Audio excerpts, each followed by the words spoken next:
Hello and welcome to the Ghibli Rewatch series of the Overly Animated Podcast, where we'll be going through every Studio Ghibli movie chronologically from the beginning.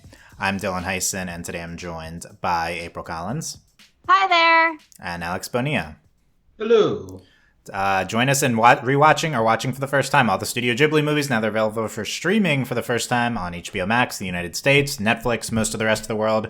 New podcast every Wednesday as we go through the whole Ghibli catalog chronologically. Find us at overlyanimated.com. All the ways to contact us are there. I'm a Ghibli expert joined by co-hosts with a variety of Studio Ghibli experience. And today is My Neighbors the Yamadas, our hotly anticipated My Neighbors the Yamadas podcast. So we're going to be getting into everything from this somewhat obscure, at least in the United States, Ghibli movie. Full spoilers for My Neighbors the Yamadas, not a big spoiler movie, so I wouldn't worry about it. And minor spoilers for the rest of the Studio Ghibli ones. We'll be discussing both sub and dub. Never watched the dub of this, definitely, but probably we can talk about it. But you missed out. Did you? Did you watch the dub? This time or in the past? This time. Okay. I think probably, okay, we'll get to that in a second. I don't think you guys have watched it more I than watched once. 5 minutes of the dub. Okay. Oh, man. So good, though. Okay, we'll talk about the dub then. Yeah, this movie does have a dub. That's impressive. But whatever you prefer, it's fine. Whatever you watch. Okay, but let's talk about My Neighbors the Yamadas. Definitely need an introduction here. This is from 1999. It's our second to last Isao Takahata movie we're going to be discussing, unfortunately, but we've had a lot of fun talking about his movies. The next one will be in a little bit, but this is based on a manga. More about that in a little bit. This was not a huge success in Japan, the first Ghibli movie in a while that wasn't a big success, but, I mean, pretty more obscure, I think, material or like...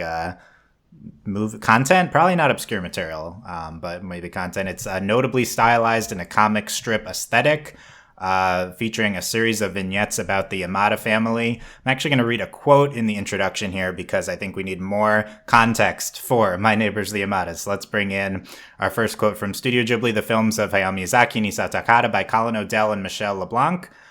They say, in tackling My Neighbors the Yamadas, Takahata set himself the seemingly impossible task of producing a screenplay from a difficult source. My Neighbors the Yamadas is Ishii Hisaishi's hugely popular Yonkoma manga, a 4-cell comic strip, like the Western equivalent would be of something like Peanuts or Dilbert, a quick-fire format that is difficult to translate into a feature-length film due to its episodic nature.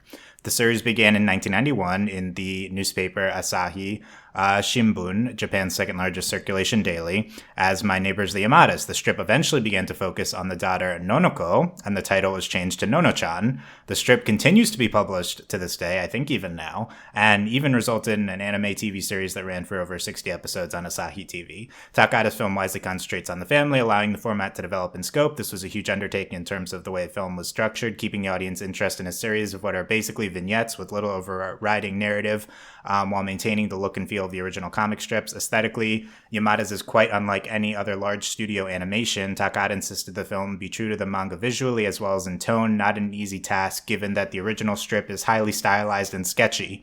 Maintaining the style was difficult to realize using traditional cell animation, so the team looked at creating My Neighbors the Yamadas using digital painting techniques allowing for pastel shaded colors and watercolor backgrounds. It's hugely ironic the computer technology was required to imitate the simplicity of the original source material.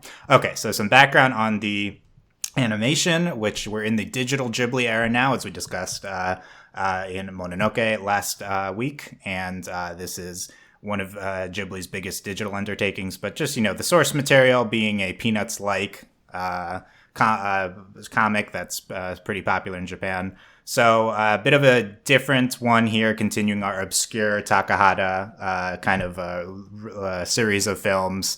I don't believe either of you had ever seen this before, probably. Nope. Yeah, so April, you have seen a bunch of other Ghibli ones, though.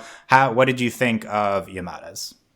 So I enjoyed it more than I thought I was going to. I also went in like totally blind to this movie. I was like, all right, here we are, whatever.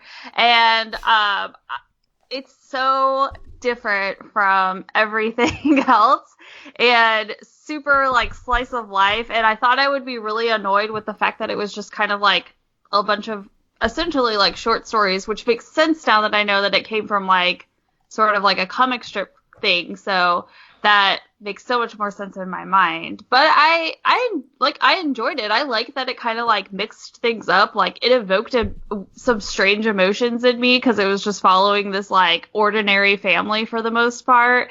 So yeah, I liked just like you got like the backstory of the family, and then like at the end we get like a whole like song sequence. Like that was great.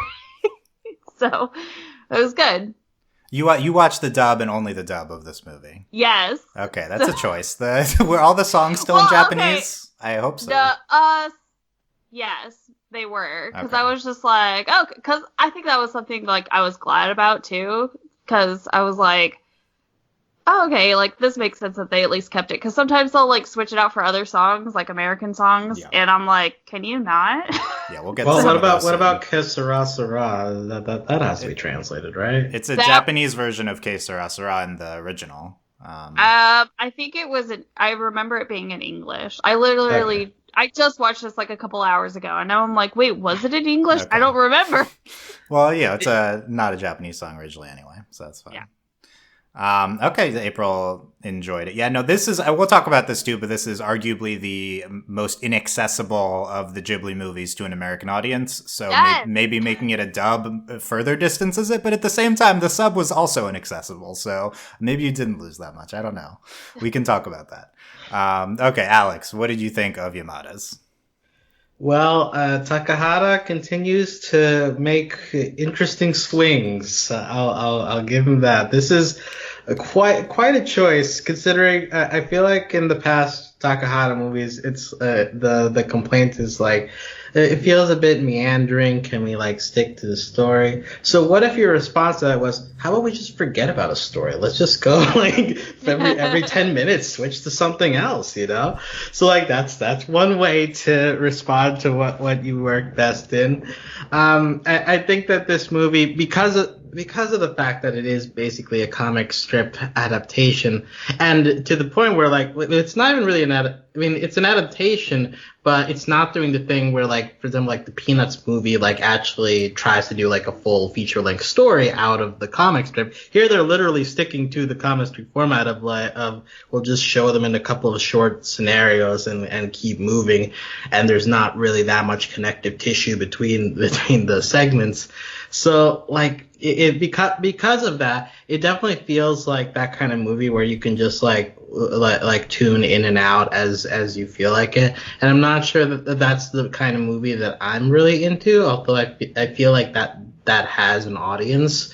It definitely made me think like, what if you made a TV show of this that feels like a bit more energy better used for that. But and also I will say, this definitely feels very, very, very earnest in terms of like its support of the family structure. Like I'm not sure you're gonna find many other movies that depict the family life this lovingly. So like if you're just in the mood for something like really comfy with like a cup of tea, it's like, man, like this is like what family life should be like, you know? Everybody like squabbles every once in a while, but they always get along in the end, and they have their little small successes and victories. So like in that sense, like it definitely calms you down. So like it's again like Takahata, another one of his things is that he's just very into realism and keeping things grounded, and this is another step in that. Like just this is what a normal family life would be, you know, just like little stories here and there that you can tell in like 5 minutes, and that's just, but it all adds up into how you feel about your family. So, all in all, it was an interesting movie to watch. I won't say that I love it, but I definitely appreciate what it's going for. And it was easier to watch than, let's say, Pompoko, which is going for a lot more challenging stuff. This is like a total U-turn from that. So, yeah, like that, I respect that. Okay, yeah. You're right about the ambitious for a film tackling the style of manga. Yeah, there's a lot of TV shows, anime shows that do these, but I don't know. Is this the only one movie that attempts it? Yeah, and you mentioned the earnestness. Like, I agree, and also, there's a lot of these shorts where they're trying to like get one over on each other. That's earnest in its own way, just family teasing, I guess. Yeah, that's just how families be. Like, it's not. It's like. It's earnest in that it's being real. It's realistically depicting, because it's not an ideal family either, because that would even be even less interesting. But at the very least, you have like a little bit of struggle going on that would appear in almost any family unit, and that adds a little bit to the realisticness of the characters. It's very comfortable. I liked whenever you used that word to describe it. Comfortable. Yeah, comfy movie. And yeah, I agree, it's like realistic family dynamic. I also think it's specifically a realistic Japanese stereotypical family dynamic. Odell and Blanc do talk about that a little bit in their chapter too, and I think that element of it, like, there's a big asterisk, I think, next to any of our views on this movie, considering we don't really have that cultural context of like the salaryman husband and like the housewife, and like we have a version of that, I think, in like America and stuff, but it definitely felt very like 60s 70s sitcom feel. I was having flashbacks to my childhood. So yeah, like they're definitely playing off of they're definitely like playing off of the traditional Japanese roles, I think, is my interpretation. But none of us can, I think, fully. I think similar to Pompoko, it's really difficult, I think, as American audiences to evaluate Yamadas and Pompoko. I did see this when I was like 14, going through all the Ghibli movies. Shockingly, I was not into it. 14, but I'm happy to revisit it here. And another one of these Takahata movies, which I wasn't like necessarily super into as a kid, I like really appreciated. This viewing. The thing to talk about here is the animation, which we're seeing in Takahata's late stages of Takahata's career, him just going all out with the animation. And this is, I think, similar to Pompoko, one of the most notable animation movies, like in terms of the visual animation movies of all time. I think the aesthetic is incredible, and there's several sequences which are just absolutely like ridiculous, high quality, crazy animation going on. I'm so into those sequences that change up the animation style from the already very subversive style that we start with. Like, the movie looks like very different on its own, and then we go Takahata style, change it a little bit, and so there's like the opening scene and then the ending scene, I think, are just absolutely incredible. And then Well, they definitely save their punches, because like it definitely gets very minimalistic at times too, where there's just like one piece of furniture in a room, and you're just like, well, that's the frame, that's all you need, I guess, just to establish where you are. But like there are like moments like the wedding cake scene or that whole wedding flashback thing. Like there are moments where they like go really in depth and they do like the 3D turns and everything, and then there are moments when they like go to just like black and white pencil drawn, so like it's deceptively impressive in like where they decide to go all out and where they decide to be like, well, let's save resources here. Yeah, I mean, I think, I don't know if we're at this point in Ghibli, we're saving resources. I think like it's a choice, I think, probably by, and I think Takahata notoriously goes way over budget on every movie. But this is, like there's scenes with no background in them. It's just all white and stuff. And then even on the scenes that keep this comic style, like the background sometimes fully fleshes out. Sometimes it's there's like nothing there.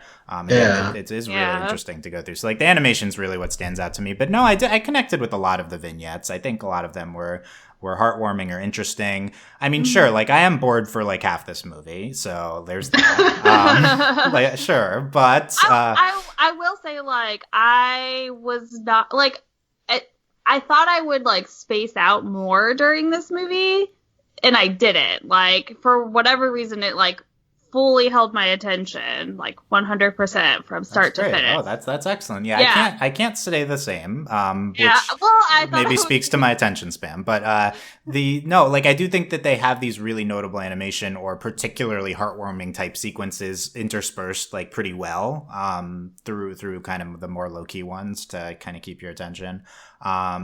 But no, I really appreciate Yamada's for what it's doing. I kind of came in thinking this is like one of the worst Ghibli movies, which is like totally a bad take now that I understand. Like this is incredibly notable in what it's going for. And, I mean, we're going to get to some movies in the second half, which I think like, they're like good for what they are, but are like definitely doing a lot less with animation or, with themes and stuff. And so I think I definitely want to relish in kind of these all-out Ghibli movies, which I do think Yamada's is kind of one of the ones of.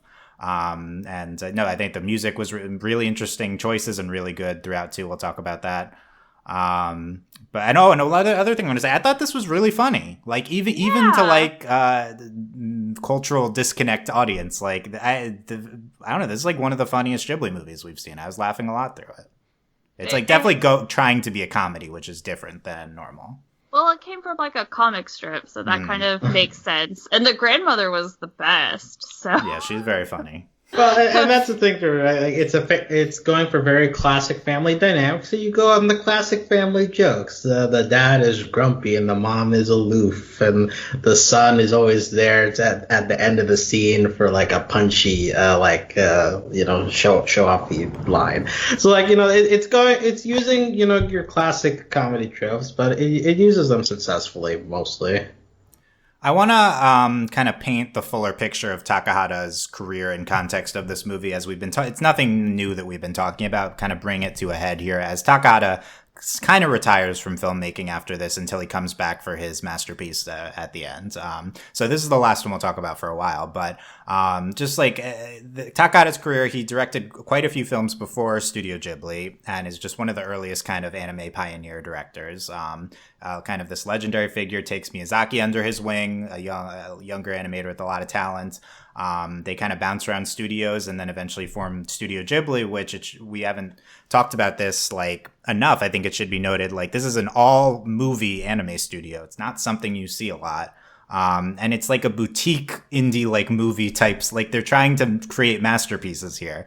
So Takahata comes in, he's done his kind of like more typical, kids fare, typical anime fare, and he just starts making these kind of like really obscure, realistic, the art house type films. I think that's the trajectory we've been going down with him.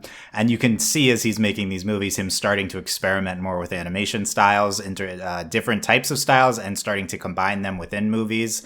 Pompoko, we talked about, did that all throughout the movie, and so here, this to me makes total sense now with where Takahata's career has gone. He's just trying to do interesting, different things. Like this is the animation this movie is going for in certain sequences, and then the different style throughout it.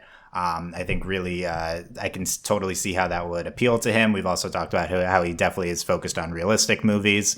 And this is, just solely focusing on the adventures of one family. So I don't know. I think in some ways you could see Yamada's as kind of this culmination of where Takahata's gone within Studio Ghibli.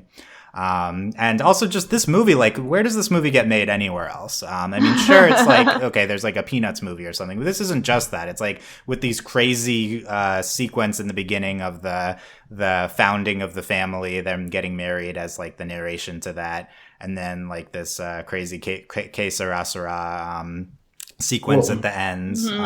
There's also some other really big animation ones in the middle. It's just like, this is totally a product of Studio Ghibli, this movie. This is at Pompoko too, but this is like Takahata in Studio Ghibli. I don't think we'll see a Yamada's ever again. It's like absolutely a product of this exact situation.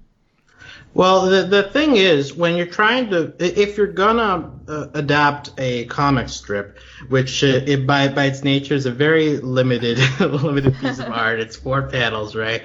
If you're gonna do a take on it, you better have like something unique about it. And I'm sorry I'm bringing this up again, but like the Peanuts movie, what's unique about it is that it's using a very stylized type of animation to sort of to reflect the old script style, but in a way that doesn't feel the same as every other DreamWorks or Pixar movie. Like if you watch clips of that movie, you can tell that they like made a lot of effort to animate it differently. And I think Takahata is doing the same thing here, where like if you're gonna adapt a comic strip to animation, you better have a unique angle on it. And I think that they accomplished that here. They especially when they go into the full colored like fantastical flashbacks, like you're using characters that exist, but in like a place that they've never been in detail that they've probably never been drawn before. And that's the beauty of animation, that like you can take something basic and like just add upon it to make it pop as much as you want. So like I love the effort that comes with trying to adapt this. And one other thing I want to mention, like we were talking about Takahata's career, it's interesting. Like I don't know his work before Ghibli, but like from the movies that are under the umbrella, you've got Grave, which is like an adult movie, like it gets to really heavy messages. Only Yesterday, which comes from the perspective of an adult woman. Pompoko, like there, I'm not really sure what the audience is, but I guess that's a little bit more general. And then you got the Yamadas, which like I was thinking for most of the movie, like, is this a movie more directed toward kids than adults? And maybe that's just the thinking that's been pushed upon me by media, where like if something is just very basic family humor, then that means it's for kids. But like at the same time, like it is like depicting the struggles of the parents as well. So you could certainly argue it's for a general audience as well. But I just find it interesting as well, like due to the fact that this is the last movie he directs for a while, that after directing three movies with very serious messages, or at least more adult-oriented messages, this one goes kind of back to roots, so to speak, with like just a more a very down-to-earth kind of story. Yeah, probably more of a general audience. Yeah, I'm not sure this is specifically a kids movie, but definitely doesn't seem as our cultural knowledge, I think, is lacking. It doesn't seem as adult as like A Grave of the Fireflies. It's like not as adult, but it's very general. Because I remember having that same moment while watching it. I was like, is this a kid? Like, this isn't supposed to be a kid's movie, right? Like, this is more so for like me. So I think so. I don't think kids are the ones appreciating like the ins and outs of the Japanese salaryman and parodying that role in the family and stuff. I mean, I think there's some of that in kids animation, but I don't think Takahata's super interested in making a kids movie. I mean, Miyazaki, I think, becomes interested in that, which we'll see. It'll be interesting to see us talk about that. And I also really love Alex's first point, and just speaking to like Takahata as just like a master animator and storyteller, and him fully exploring the bounds of animation, and Studio Ghibli enabling him to do that. There's no equivalent of Studio Ghibli in America, and there never has been. There's totally people like master animators I would love to see get the opportunity, get unlimited resources, unlimited time, like Takahata got at Studio Ghibli, to produce just whatever obscure movies he wants to. And that's like kind of what Yamada's Pompoko comes out of. Of course, these things aren't going to register as innately to us as Miyazaki's kind of more typical affair, although Miyazaki has his quirks in his own ways, which I think makes it really interesting. But just really at this point in like where I am viewing all of the animated fare we talk about, seeing all these movies, just these really different Takahata movies just really stand out to me. Yamada's definitely one of them, and just seeing a grand animator just doing his thing here. Just let him loose. Like, here you go. Like, I would love to see that from more animators, just because like you never know like what their full potential is until they get to explore it. And so I think that's another reason why like I really enjoyed this movie too, is that it's just so unique and like very much like itself. So I mean, yeah, it came from Ghibli, but like it's like I wouldn't like if you had put them next, like previously, if you had it told me like I would have been like, this isn't a Studio Ghibli movie. This doesn't look right. Like, I mean, like, think about like, imagine putting this like side by side with Princess Mononoke, just like the previous movie. Those are our podcasts right next to each other. Yeah, right. Like that's like such a blank check of like after Mononoke. Like, come on, you can do whatever you want, and it's like this is the next movie from the studio that made that giant movie that everybody was talking about. Oh, okay, and they can do it because they've got that cultural pull already. So they're kind of untouchable at this point in their history. Yeah, we talked about that in the Mononoke podcast, elevating Studio Ghibli even further to a legendary studio in Japan. No, I basically think this era of Studio Ghibli is kind of the blank check era. And you see Takahata execute Pompoko. Like, they have a huge successes in the 80s and 90s box office. Like, every year they have the top movie in Japan. They're making more accessible fare, and then Takahata takes that. He goes even more obscure with the resources available to him in Pompoko and Yamadas. And then Miyazaki makes his huge epics of Mononoke and Spirited Away with these crazy resources available to him. Very interesting to see the direction the two take. I mean, they were like, you know, the difference with Miyazaki versus Takahata directed many movies before this. Miyazaki only got his chance right before Studio Ghibli and is making all his dream movies in a row right now. And then, you know, he gets to the special point in his career, I think, where we are now. But we'll talk about that more with Spirited Away. I want to read Odell and LeBlanc's overall analysis of the movie, which is in line, I think, with what we're talking about. They say, in terms of innovation and artistry, My Neighbors the Yamadas is in a league of its own, certainly with regard to animated feature films. It is by turns anarchic and elegant, delicate and deranged, lowbrow and highbrow. As an experiment, it was a bold move and one that did not set the box office alight. It was probably too revolutionary, whilst at the same time appearing superficially naive. It did, however, mark Ghibli's first entry in first entirely computer-generated feature, albeit one as far away in look and feel as can be imagined from the likes of Pixar's perfectly rendered worlds. Yeah, I mean, look, this is a full CG movie. Compare it to any Pixar movie. I mean, this just looks so much different and, in my opinion, better than, like, most of I was going to say, it looks different, but that doesn't mean that it looks bad. It still looks so, like, very good, you know?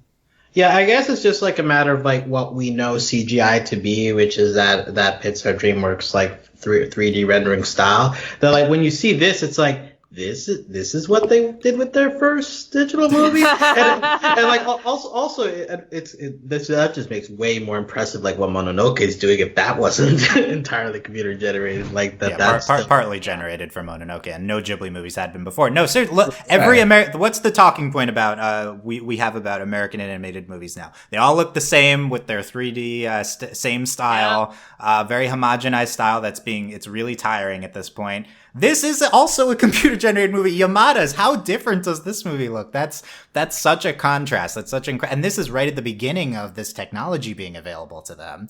And Studio Ghibli and Takahata's like, he has this technology available and he makes this movie instead of, you know, what we've settled into as a very tired style, I think, here. And to a certain extent, animes have a pretty homogenized style, too, at this point.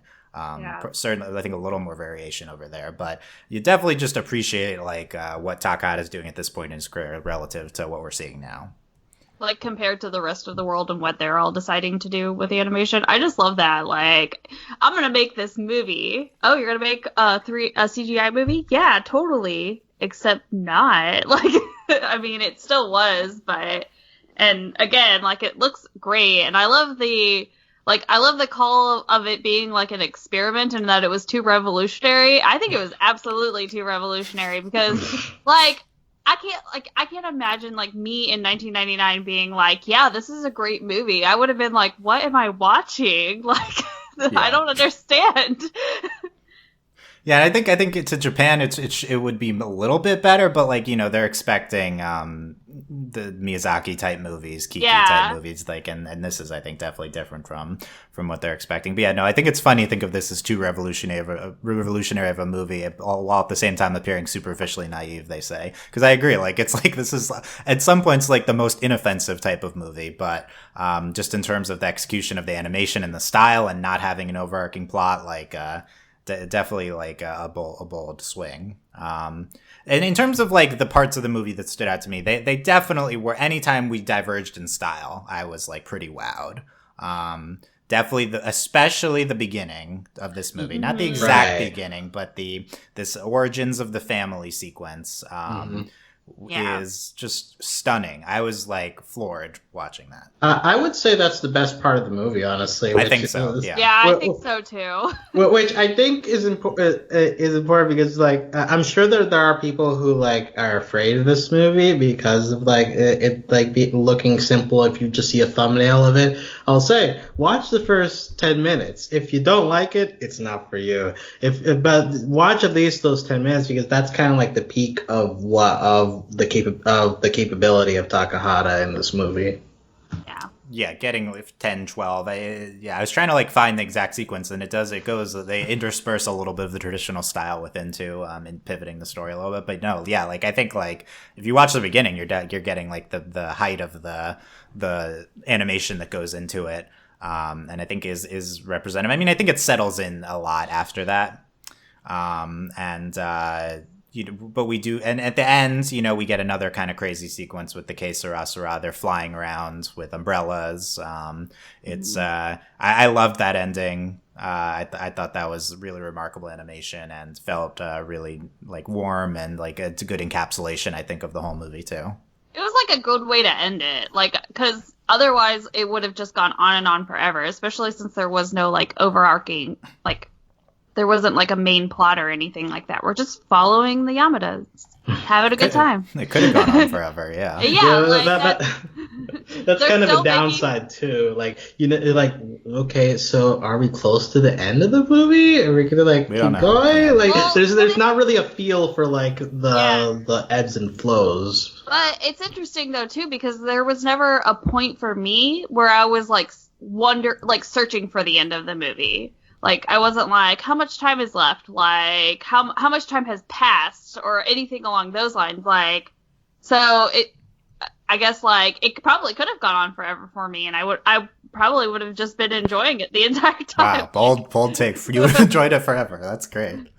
I mean, they're still making comic strips. Yeah, they could, yeah. But in terms of they're still making comic strips, they pivot the comic to focus on the daughter, who is, like, definitely the least developed character of this movie. I was gonna say, she is very maligned in this movie. Like, she gets a piece in that first, Lost in the Mall, and then after that, she kind of just disappears. I'm like, I need more Nonoko. What's happened here? Does the family like grow up in the comic strips? So maybe that's why like they've pivoted it towards her. Yeah, I don't know. I mean, I think focusing on a kid seems more typical than a whole family. They found more success there. I don't know, but yeah, that's interesting. That Nonoko definitely not a lot of her in this movie. In terms of the runtime, by the way, it's hour 45 movie. Yeah. You might expect this comic movie to be like hour 15. No, this is hour 45. It's a movie. It's a full-fledged movie. For better or worse. This again, a theme with Takahata. He's not really sure where to cut his movies, it seems. Yeah. Yeah, well, I think, again, if in terms of tracking the story of Takahata Ghibli, totally fits in line with me. Like, Takahata's, like, part of the reason they make the movie is so he can do what he wants. And so, their producer, Toshio Suzuki, can't really rein him in with the runtime or the budget or anything. And probably they were thinking originally this movie would be shorter, I would assume. They're like, you can do whatever you want. Okay, I'm going to. And they're like, no, stop. And he's like, no, you told me I could do what I wanted. I didn't think you were going to do that much. Yeah. It sounds like he's in charge, though. Like, it's him and Miyazaki's studio. So, how do you say no? Yeah. So I love that ending. Other scenes that really stood out to me, we get this like 2-part motorcycle gang, I think, sequence towards the end-ish. Different styles here, and then we get this Masked Rider superhero parody, which is based on a Japanese superhero, which is not apparent to us watching. So we don't really get the parody. Oh. Yeah, I really like. You did. Yeah. How did you get it? I've heard of the Masked Rider thing before, so I was like, because they do it on a bunch of other shows too. So yeah, like isn't that basically just like Batman on a motorcycle? Yeah. I mean, like, we can say that, but, you know, this is us reaching, I think, to understand things. But no, I really love the style that was in and the whole motorcycle sequence, because it, like, starts in the normal style, then it changes to this really, like, tough, sketchy style when the dad is, like, trying to I was control gonna say that's my favorite part of that scene, where, like, the gang guy puts on the headlights, and, like, it's kind of just black and white, and the light is just, like, black lines, and everybody's just pencil drawn. Like, I think that really hits home. Like, this is, like, the first time in this movie that the stakes feel a little higher than usual, or at least, like, put you in the shoes of the dad feeling threatened. It's like, oh, we're not in, like, comic strip world anymore. Now we're in, like, a more anime-ish world. So I appreciated that, because I think that did well with noting the change in tone for that particular scene. Yeah. Yeah, I agree with that. I think that was used to incredible effect, and then it switches back after too, and just really blown away by that sequence, and then the following one too, with him as the hero parody. And I think that it's like also good psyche into the dad, that those 1-2 of the sequences, and also features some incredible animation. Mm-hmm. The other random one I noted down was this is more of a normal style, although I think it has a different color palette to it. Is the dad forgot his umbrella, and then he calls them, and then, like, no one wants to give him the umbrella, but then at the end the whole family came to give him the umbrella. I thought this was, like, the most heartwarming sequence of the movie. That. It was so sweet. It was so sweet, yeah. Yeah, it's definitely one of the most family comes together in the end, the kind of scenes. And it's like, but I didn't want to vomit. So. Yeah, it felt genuine, and it was also surrounded by, like, scenes of them tricking each other and stuff. So it's like, oh, they are a family, and they do have nice moments sometimes. And I really love that one. Alex, what's are other scenes that are standing out to you right now, looking back on the movie? If any. There's that one where the mom and dad are, like, dance fighting to control the TV. Yes. And I was like just like the motion that they get to the point where, like, when the grandma comes in, they're, like, synchronized at that point. Is like, okay, this is more entertaining than TV. Yeah, like, that's just a funny piece of animation right there, and also very relatable to anybody who's had to share a TV in a family. Also, like, there's also, like, moments of quiet in this movie that are appreciated. Like, there's, like, one scene where dad comes home, and, like, mom doesn't have anything for food, so it's just like, here's a banana, and, like, he's kind of defeated, and he's, like, slowly peeling the banana while mom is just, like, watching TV, kind of defeated too. And, like, they're not really saying anything, but, like, just like, you know, this is sometimes how family life goes. Like, nobody's really that happy, but you're hanging around each other, you know? So it's like, again, like, that's something that maybe a usual family movie doesn't really take time to do, because you need action all the time. But, like, this is a movie that can do whatever it feels like it. So it's like, we can also take these moments of, like, absolutely nothing happening, but still depicting, like, this is what family life is like. So I also appreciated that, just for the audacity of putting that in a feature film. Nice. Yeah, some good ones. April, any standing out to you? Any scenes? I really enjoyed the scene where the mom says she's gonna order out sushi, and then grandma's like, "What? No, I'm gonna make it." And then she tries to make beef stroganoff and fails. Stroganoff, yeah. Well, you watched the dub. They probably said it normally. No, they did. Well, they didn't at first. Like, the grandma, like, struggles over it. She's like, well, what are you gonna make? She's like, I've always wanted to try to make beef stroganoff. Okay, that's how they did it. And the mom's like, you can't even pronounce it. Like, how are you going to make it? And she's like, it's beef stroganoff. And then she ends up ordering sushi anyway. I thought that was great. I also really loved whenever the son Noboru had, like, his little, like, girlfriend situation. I thought that was really cute, because he was, like, so, like, it was all over his head, and I loved that.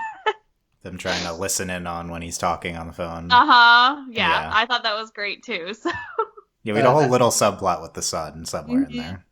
I was kind of spacing out during the, like the school part of that scene, like at school with his friends or whatever. But I just want to point out in that scene, we're like talking about like how revolutionary the animation is and like how like impressive everything is.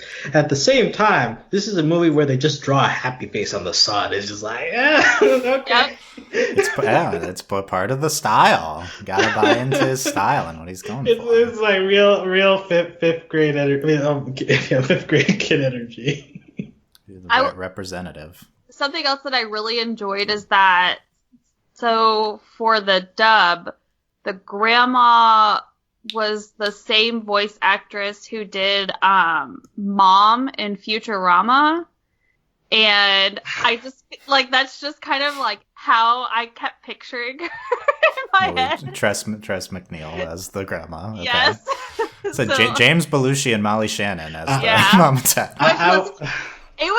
I really enjoyed it. Like, so, especially James Belushi as the dad. Like, that was good times. So. I want to say, I put on 5 minutes of dub that I think was the umbrella scene, so just so I could hear Jim Belushi putting his voice to a character. And like, if you wanted to find somebody to play a dad who feels insecure in his masculinity, you can't find a better person than Jim Belushi. Like, I think like according to Jim, like that's the whole point of that show, is just like, I need to be manly because my family is full of women. Like, that's kind of his whole deal. So like, that's his energy in this movie. Okay. Yeah, that's pretty much his energy. And so I appreciate the 5 minutes. Like, okay, my thoughts are confirmed. This was a good casting. Yeah, no, it was a very good casting for an English dub. I don't even know how I ended up watching the dub, to be honest, but it was okay. Like, I think I was confused on HBO Max because I was like, it defaults to the English, yeah. Yeah, well, and it said like Japanese in the corner, and I was like, yeah, that's it. Yeah. I don't. That's the one thing I don't like, because it's Japanese to click on Japanese to turn to the Japanese one. Yeah, but, I figured that out, but it was too late. I was already in the dub. So. I do want to ask: is this around the time that like Disney gets control, like more in the Disney era? Yeah. Okay, yeah, because like I saw that the dub was made almost around the same time this movie got released, which is like, wow, like that. Really? Yeah, I think it wasn't released until a little bit later, 2005 or something. Oh, okay. Yeah. Then maybe I read wrong. They put it. They only straight to DVD, right? In a double feature with Pompoko, so they had no confidence that these movies would sell. Yeah, which I think is fair. I don't think these would be box office successes in the U.S. But with the Disney dubs, you get some big names, which is I think good. Well, yeah, like Jim Belushi was a big name back then. So. Yeah. Still a name you recognize, I think, and but then G Kids released the Blu-rays, which is good. We got the updated versions. It wasn't distracting No, like, because you know how sometimes you're like, oh, like Jim Belushi's gonna be the voice. Like, no, it fits so perfectly with like the dad and all of the energy and everything like that. And even like Molly Shannon as the mom was phenomenal. I really enjoyed the dub. So, and this is, normally I prefer to watch subs. It doesn't really matter, but like, it was a good time. So no complaints from me. That's good. Let's speaking of some of the characters we were talking about their voices. Let's go. We talked a little bit about them, but any additional comments we can go through each character. We have Shige the grandmother. Definitely a scene stealer in a lot of these. Mm-hmm. Yeah, I think she's very good. She made me think of my grandma, so that's why. Like that was definitely my grandma. Like Takashi was definitely my dad. I'm sure I have a brother in Noboru. So. Witty grandma is like such a trope in TV, and I'm always like envious. Like, man, are there families who actually have that? Like, that'd be nice. My grandma was extremely witty, and I loved her. And she was very like bold. Like, I could 100% see her going up to some bikers and being like, "All right, why don't you take that energy, turn it into something better?" Like. And then, like, they just leave, and she's just like, well, you're going to go think about it. I know it. Like, yeah, she confronts the bikers. Yeah, it's a great... That was another really great scene. Because she's just like, why don't you just be, like, a positive influence? Yeah, this is probably a star moment. Also in the beginning, she's just complaining that it's her property and stuff. And, Oh yeah, it's her land, but I built the house. Yeah, on my land. yeah, she's mom's mom. So yeah. And I guess another point to this maybe not being entirely a kids movie is like she has this vignette where like she's going to visit this old friend of hers in the hospital, and like it ends with like the friend kind of breaking down and she has to explain why she's in the hospital even though we don't know, and then it just kind of ends with her in a dark room sitting by herself contemplating her mortality. It's like, whoa, Yeah. That was a deep moment. What's going on here? I didn't fully understand that one. But that's probably me either. But like, I feel like that's like the superficial reading of it. Yeah, I would, I guess, agree with what you're saying. But yeah, that was an interesting one too. Whenever they have these solo ones with one of them, it's different, I think, then because most of them are family dynamics. Yeah. We have Matsuko, the mother. Get a lot of her dealing with kind of being at home, trying not to just do chores all day. Yeah. Yeah. I like that they had, what is it, they called it something in the English of it. It was like the power minute or whatever. And then like in that minute, like I need to go back and like time it out, but I'm pretty sure it was like exactly 1 minute whenever like the family's all like hustling, like the son comes back because he's still got his pajamas on, and then like he's trying to put on his everyone's shoe. Leaving in the morning. Yeah, and then like the dad like comes back because he's missing his shoe. Like Nanako like forgets her. Like in that like chaotic like moment. But I loved that it was just like the power minute like hasn't happened yet, so they predicted it. Yeah. That's interesting reading of I don't remember what it was called there, but yeah, it's like her dealing with everyone kind of leaving in the morning and that being like and it's chaotic part of her life. Yeah.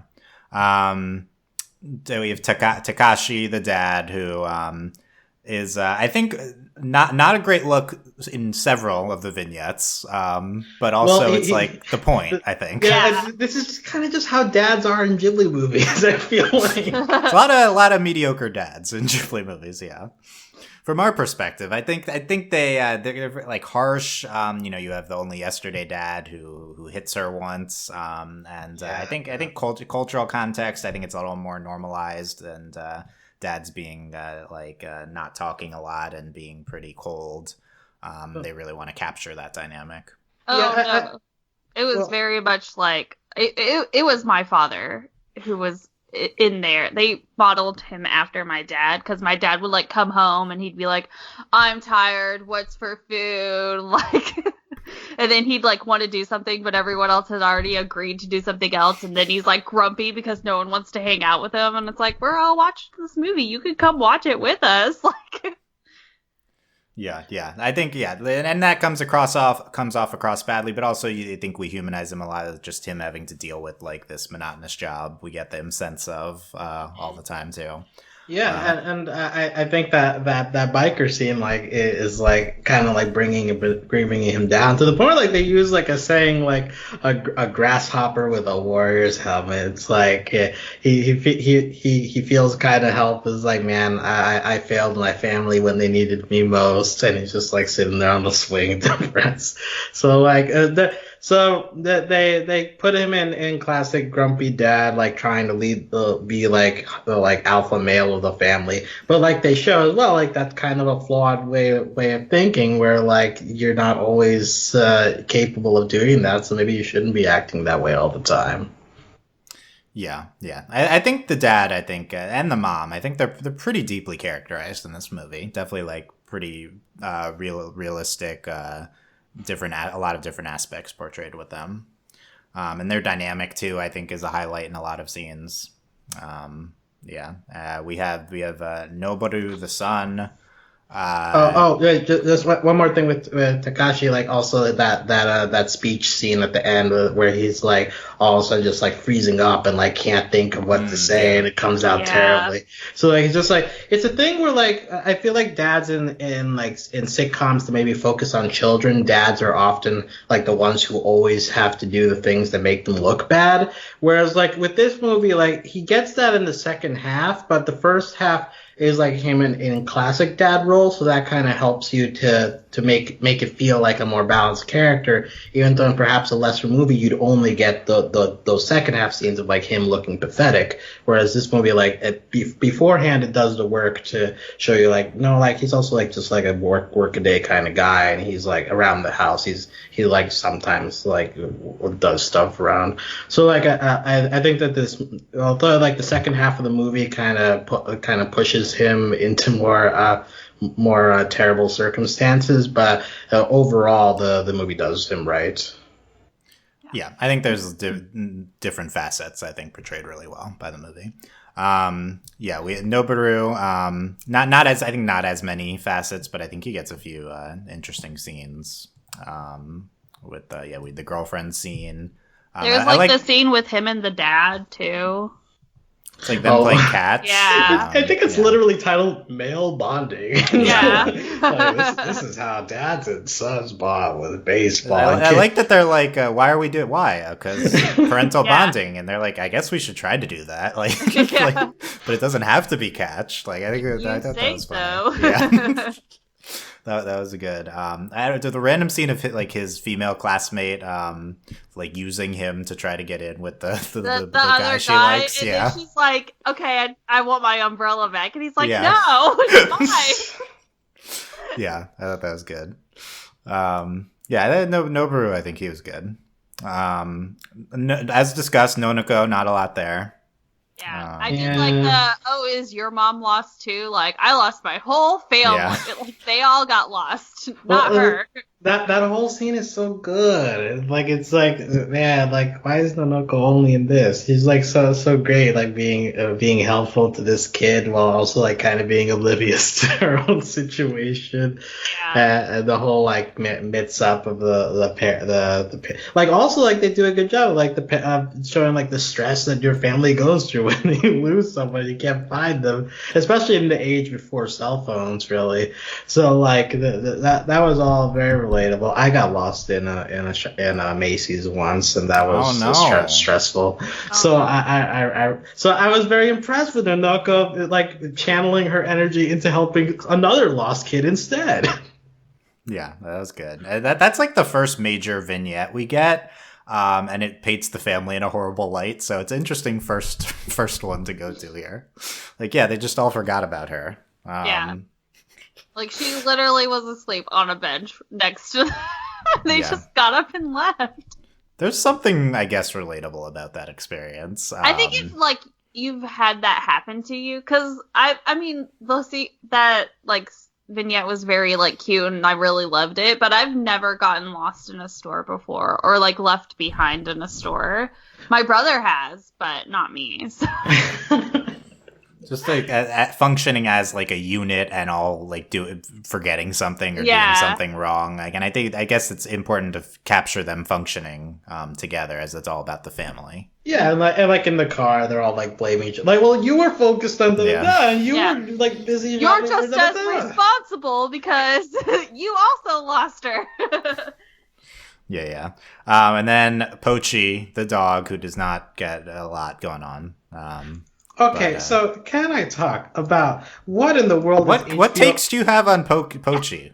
What in the world is HBO Max doing with their description? At the very, it goes through, the movie description, and at the end is, even the family dog has issues. Have you watched this movie? The dog has no issues. He's just there in the background. What are you even talking about? And, I noticed this, too, Whisper of the Heart, where they're, talking about the Baron helps her listen to the whispers of her heart, as if that's a big part of the movie. It's not. Who is writing these descriptions? Yeah, I'm not even sure they're coming from HBO Max, though, so I don't know if that's Find me the source. When I noticed the subtitle error in Whisper of the Heart, it also added G Kids, because I think it might be them, or it might be Studio Ghibli. I'm not even sure who's doing any of this, honestly.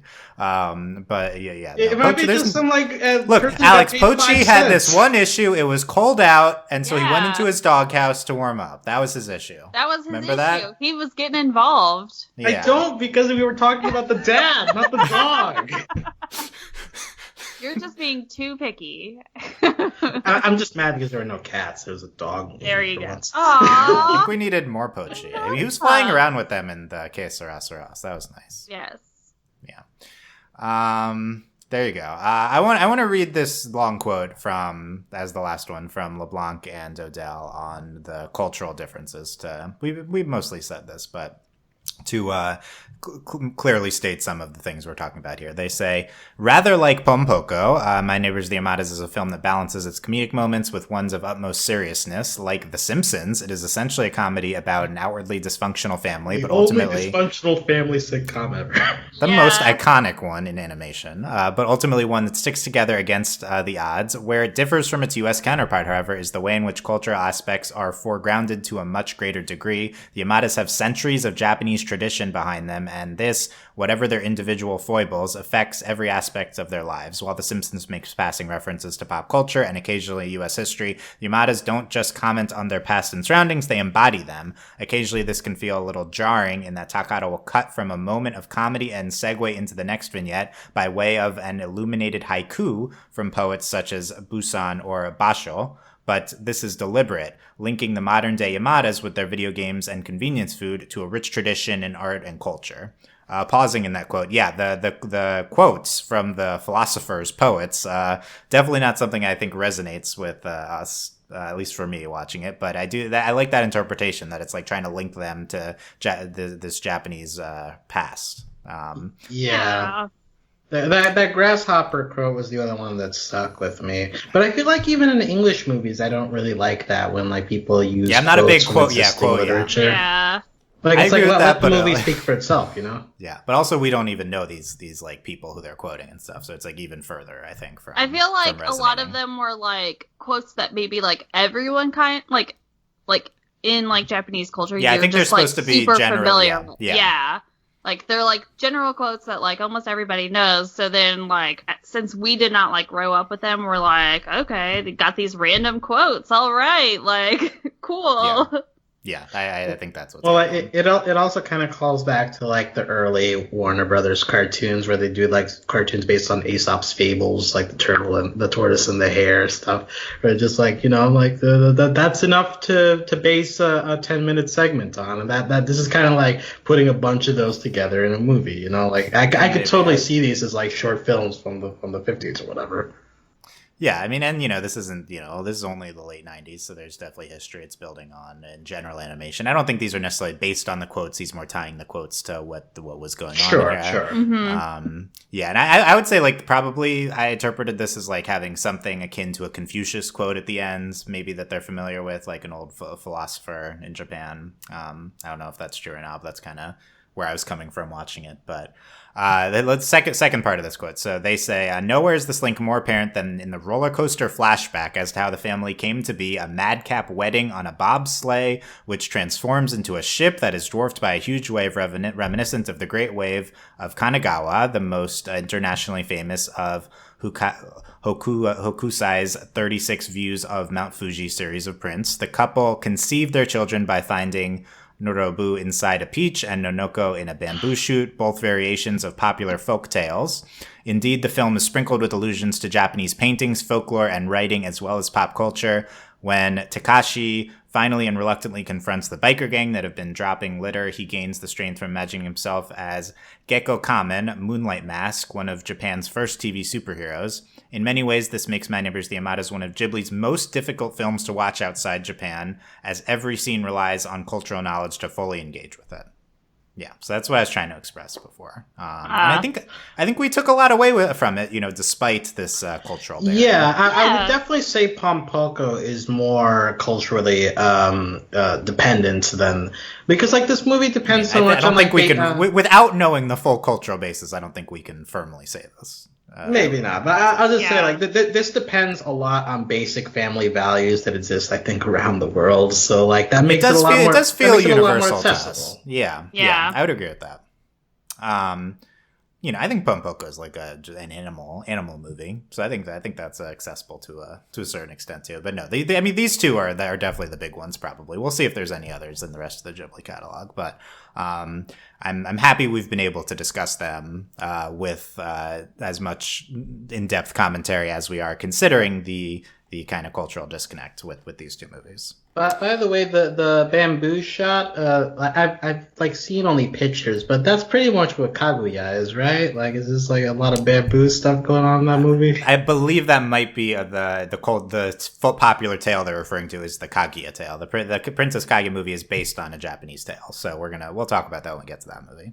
But yeah, that's his telling of a classic Japanese folktale. Is his last movie, which we'll eventually get to. Only other thing I want to highlight is the score, which it contains a lot of like existing songs in Japan, a lot of like classical renditions that they do.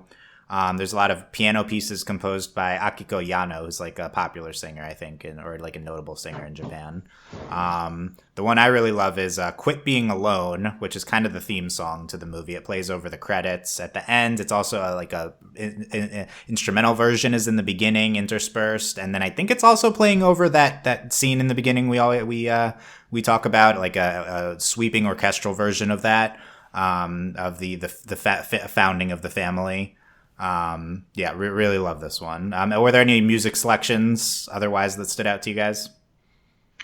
No, not really. Not really, to be honest with you. And it's a lot of Japanese songs, so I think it's a lot of stuff that we're also not recognizing here, probably in the score. Yeah. Also, like coming off of Princess Mononoke, which has like such like sweeping stuff, and then jumping to like more like again like it's scoring a sitcom. Like music is not gonna be like the highlight there, no matter what. So, like, but it blends in with the environment. Yeah, I think like it's during the sitcom-y moments, it's these short piano pieces which comprise most of the soundtrack, which is not on Spotify, annoyingly. Every other Ghibli one has been. But yeah, I think the times when it gets kind of sweeping traditional movie soundtrack are during these wider sequences we've been talking about, these more notable animation ones. That's when you kind of get these larger, more interesting musical pieces. But yeah, definitely a way different animal than scoring Mononoke. Yeah. Yeah. Okay. April, were there other things that were on your mind about Yamadas? No, I mean it's a good movie, and I was pleasantly surprised by it. I think I kind of had the same attitude as you, Dylan. Like, this movie's going to be awful, but like it's so well made, and like definitely was way before its time. So like I was literally like as I was watching it, I was like, oh my gosh, I need to go tell my one friend to watch this because he's gonna love it, like, and all this stuff. So nice. Yeah, I mean, I think all these Takahata animation experimental movies are still behind their time in America. I still don't think we've really had things like this, unfortunately. Yeah. But yeah, it's funny that it feels like that to a certain extent, as we've talked about, despite being this comic strip movie. It also makes me so sad that, well, I mean, I guess it makes sense too that it didn't do so well like at the box office, because it's, again, like so different compared to like Mononoke and everything else, so. Also, like, how do you advertise this movie? It's like, hey, watch a family do things. Yeah. The poster is like just a very basic sketch of the sun with like a head on a bird body is like the poster of this movie. Yeah. There's a trailer and I did not watch it. Because I was like, I don't want to ruin any part of this movie for me. Like, you can't ruin Yamadas. You can't ruin it. Well, like, for real though, like, just like in anthology movies, like, have there been many in theaters? I feel like that's just like a genre that doesn't work in our modern time. Come watch a normal family get along throughout their day. Right.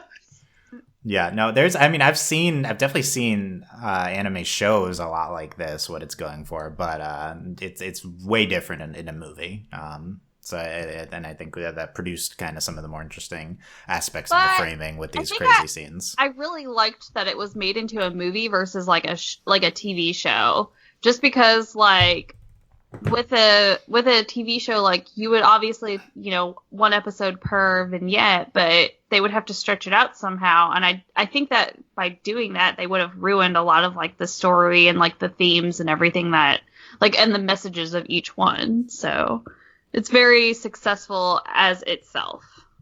Nice. Alex, anything else about Yamadas you want to bring up? No, I think we've covered pretty much everything. It's funny that this will be the last Takahata movie for a while in this rewatch until we get to Kaguya, which I'm really excited to visit. Oh yeah.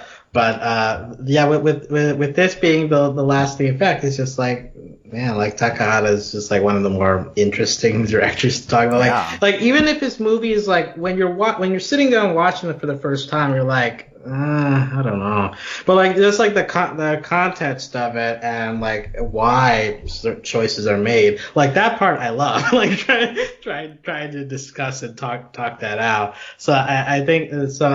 Yamada's is just another point in that. I'll also say Mononoke to Yamada's to Spirited Away. Yamada's feels like a perfect, like, okay, calm down, like go back to a simple movie, and then you can ramp your way back up to Spirited Away, and that's how your expectations get managed, like you go like high fantasy, this grounded family thing, high fantasy, and then whatever comes next. But like I think it's like a perfectly placed in, like, if you're doing the binge, like this feels like the perfect place to put it. It's like working out. You got to do it in sprints, like you got to go really hard for a little bit, then just calm yourself for like 20 seconds, and then it is definitely funny. This is the movie in between Miyazaki's two big epics. We get Yamada's, one of the most low-key Ghibli movies. If you've not seen Kaguya yet, this is, I would argue, the best post-Spirited Away Ghibli movie. So I'm very, very excited to get to that one eventually. But no, he's Takahata's doing a bunch of other, he's like, I think he's like translating movies into Japanese, doing just random stuff, and then he starts to direct again and takes forever on Kaguya. So that's Yamada's his last foray for a little while. I think it was an interesting discussion. I'm glad we highlighted a lot of the notable aspects of Yamada's, and not one, despite us being like very effusive for a lot of it, probably not one that still is gonna like be at the top of mind when recommending Ghibli films, when saying what's the best of Ghibli. But I've seen people call this like worst or like at the bottom, and I don't think it deserves that. I don't think so either. I think it's just because it's so unique and like it's in like a different like bracket they don't get it if they don't get it. No, I mean, look, my opinion you don't like movies. Wow, so bold take. I'll talk about this like on later movies, but I think after Spirited Away, we kind of like jumped down in quality for Studio Ghibli. Like we've basically had classics up to this point, and I would count Yamada's among them in its unique ways, which it's like the kind of like a classic, a masterpiece. We really just don't have a lot of those after. I would say this movie's a lot more notable than many of the ones to come. Not that those aren't good in their own ways, a lot of them after Spirited Away, but I'm relishing in this time period that we're in. But who knows? Maybe as we continue this experience, we'll be blown away by further Ghibli movies as well. We can only hope. We can only hope. Okay, so let us know your thoughts on My Neighbors the Yamadas, the 5 of you who listened to the end of a Yamada's podcast. I don't know. This can't be a big... Maybe in some ways this is the most appealing of the Ghibli Rewatch podcast, because how many Yamada's podcasts are out there, Exactly. Maybe that's the optimistic viewpoint. Maybe this is what will get more people into it, and it'll have the deserved, we'll do that. Like recognition. A second wave for the Yamadas. Really a first wave. It's never really been popular in the US. Yeah. Second ocean waves. The first wave. Ocean wave. We also gotta get that ocean waves renaissance going. That's another. Yeah. Okay, there you go on Yamada's. Yeah. Any comments? We'd be interested. Find all the ways to contact us at overlyanimated.com. Thanks to all of our patrons for their support at patreon.com/overlyanimated. Thanks to our patron of the podcast, especially Damien, and thanks to our patron executive producers Ryan, Steve, Alex, Beatrice, Hugh, Michael, Needle, and Phonician. Yes, it's the big one next time, Spirited Away. Not that they're not all big, but excited for Spirited Away. I was excited for Yamadas and excited for Spirited Away too. So we will see you guys for Spirited Away. Thanks for listening. Bye. Bye. Bye.